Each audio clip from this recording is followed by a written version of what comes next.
ይህ አዋዜ ሰበር ነው። የአሜሪካ ጦር ለኃይሎቹና ለንግድ መርከቦች አደጋ የጋረጡ ባላቸው የኢራን ኢላማዎች ላይ አዲስ ጥቃት አድርሶ አደረ። ከፊል ኦፊሴላዊ ፋርስ ዜና አገልግሎትም በወደብ ከተማዋ ባንደር አባስ በስተ ምስራቅ 3 ፍንዳታዎች ተሰምተዋል ብለዋል። አሜሪካ እንዲህ አይነቱን የተመጠነ ራስን የመከላከል የምትለውን ድቆሳ ስታደርግ በተከታታይ ለሁለተኛ ጊዜ መሆኑ ነው።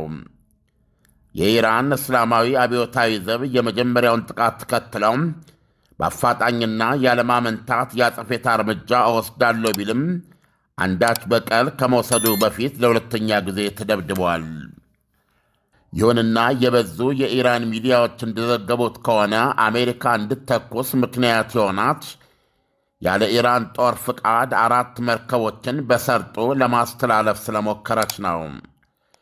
ሚዲያዎቹ እንደዘገቡት ያለ ኢራን ጦር ፍቃድ መሰስ ብለው ሊያልፉ የነበሩ 4 መርከቦች ዛሬ ከእኩለ ሌሊት በኋላ በኢራን ጦር ስለተተኮሰባቸው ፊታቸውን ወደ ኋላ አዙረው ለመመለስ ተገደዋል። 4 መርከቦች በሆርሙዝ ሰርጥ ለማለፍ ብለው ኃላፊነቱ ካላቸው የደህንነት ኃላፊዎች ጋር ምንም ግንኙነት ሳይፈጥሩ ወደ ፋርስ ባሕረ ሰላጤ ገቡ ብለዋል ሲዘግቡ። ሚዲያዎቹ ወታደራዊ ምንጭ ጠቅሰው ሲቀጥሉም ማስጠንቀቂያ ተሰጣቸው፣ እነሱም ማስጠንቀቂያውን ችላ በማለታቸው የማስጠንቀቂያ ተኩስ ተከፈተባቸው፣ ያን ጊዜ ዞረው ሄዱ ብለዋል። ከአብዮታዊ ዘቡ ጋር ቁርኝት ያለው ታስሚን ዜና አገልግሎት ቀደም ብሎ በሰጠው ዘገባ ደግሞ የአብዮታዊ ዘቡ ባህር ኃይል በአንድ የአሜሪካ ነዳጅ ጫኝ መርከብ ላይ ተኩስ ከፍቶም ፊቷን አዙራ እንድትመለስ አድርጓል ብለዋል።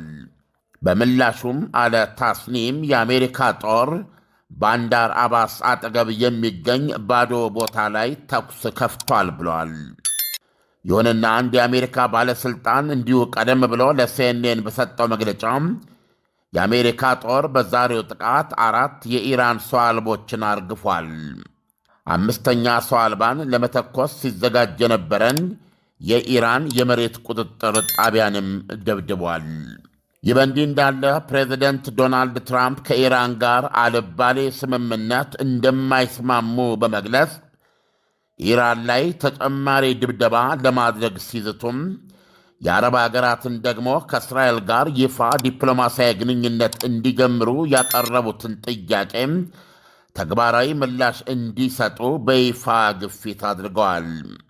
ፕሬዚደንቱ የሰጡት የአዲስ መግለጫ የአስተዳደራቸው ባለሥልጣኖች ከኢራን ጋር የምናደርገው ድርድር ውል ወይም ስምምነት ላይ ለመድረስ 95 በመቶ ሄደዋል ማለታቸውን በእጅጉ የሚያስተባብል ነው። ትራምፕ ጦርነቱ 3ኛ ወሩን መያዙ ሊያሳስባቸው እንደማይችል ሲናገሩ ቪየትናም 19 ዓመት ነው የቆየው፣ ኮሪያ 8 ዓመት፣ አፍጋኒስታንም ብዙ ዓመታት ካሉ በኋላ የእኛ እኮ ገና ጥቂት ወራቱ ነው ብለዋል።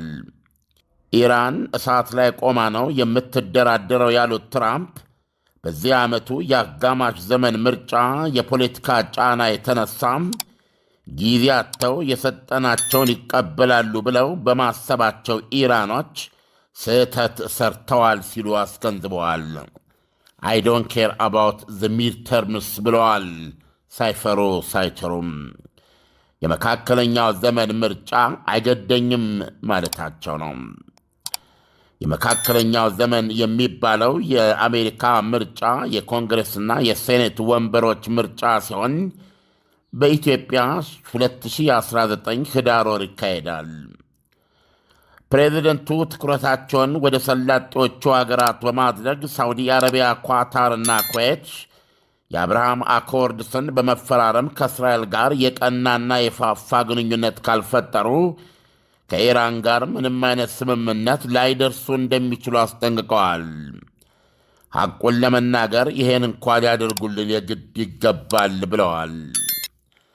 አብርሃም አኮርድስ የአብርሃም ስምምነቶች የሚለው ዕቅዳቸው በመጀመሪያው የሥልጣን ዘመናቸው የቀየሱት ሲሆን እስካሁን የተባበሩት አረብ ኤሚሬቶች፣ ባህሬን እንዲሁም ሞሮኮ ተቀላቅለዋል። ሱዳንም የዚህ አካል ብትሆንም የእርስ በርስ ጦርነት ላይ ገብታለች። ዋናዋ የምትጠበቀው ሳዑዲ አረቢያና ሌሎችም ይህን ስምምነት በመከተል ከእስራኤል ጋር ግንኙነታቸውን ሊቀይሱ ተቃርበው ሳለም በሐማስ የኦክቶበር 7 ጥቃት ጋር ተያይዞ በተነሳው የጋዛ ጦርነት ምክንያት ተስተጓጉሏል። ፕሬዚደንት ትራምፕ በካቢኔ ስብሰባቸው ሌላ የሰጡት ብርቱ ማስጠንቀቂያም ለትንሿ የሰላጤው አገር ኦማን ነው። ኦማን በኢራን ጥላ ስር ሆና በሆርሙዝ ሰርጥ የመተላለፊያ የበር ክፍያና ክፍፍል በመደራደር ላይ ትገኛለች።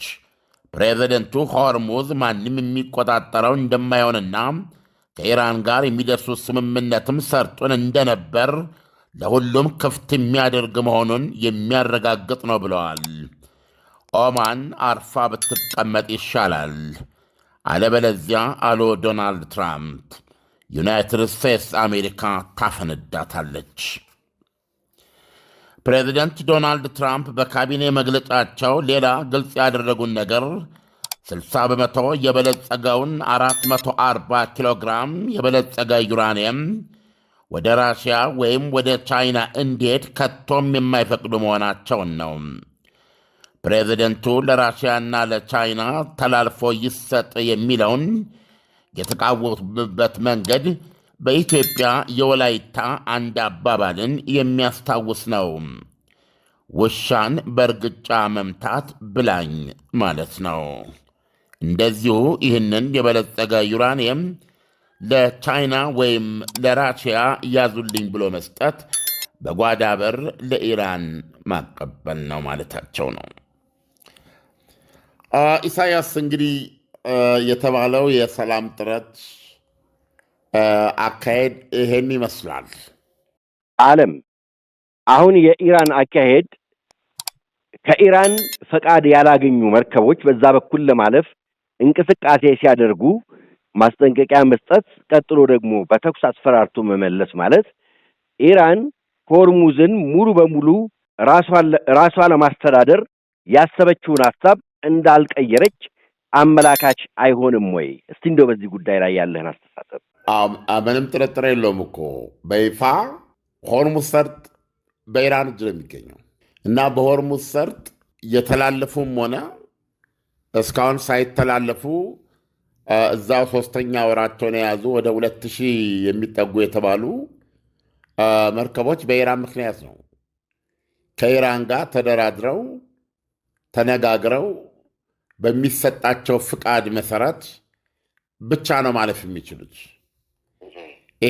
ይሄንን ለማስቆም ነው አሜሪካ የኢራንን ወደቦች መዝጋትና ራሱ ሰላጤውንም ዘግቷለች። በሌላ አነጋገር ከኢራን ጋር ተነጋግረው በሆርሙዝ ሰርጥ የሚያልፉትን ገንዘብ የከፈሉ ከሆነ ማለት ነው አታሳልፈም፣ ትመልሳቸዋለች አሜሪካ።